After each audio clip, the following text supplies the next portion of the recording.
I came tonight because I wanted to explore ways of talking to my teenage boys about consent and normalise that in my family. What I'm hearing from boys is that they really want to have great relationships, and the problem is that the culture they live in doesn't necessarily give them the skills to negotiate intimacy really well.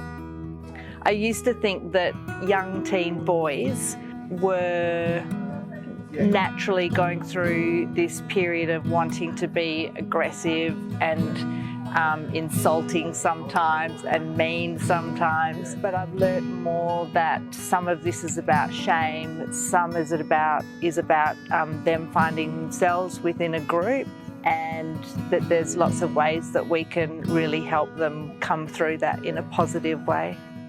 I think I used to think these conversations had to be big conversations, but I actually think for it to have impact, I think it has to be just like while making dinner or just over the evening meal or whatever. It's lived. It's just every day lived.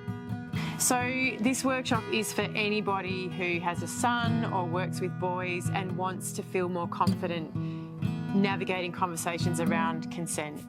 It gives you a chance to start talking and reflecting on the most effective ways to be having conversations with young boys, just around the expectations of being a boy, how they relate to other boys, how they relate to girls, conversations around navigating relationships and boundaries and sex and their own sexual needs and sexual needs of others.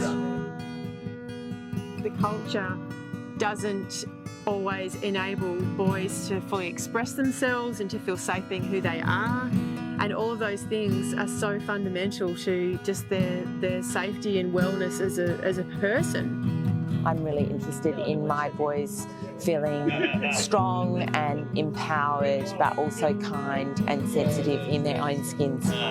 There's so many more conversations that our boys need than just what the law is. They need to know how to negotiate intimacy, and we want our boys to have beautiful relationships. There's actually a lot of skills they need to gain to be able to create a beautiful relationship with another person.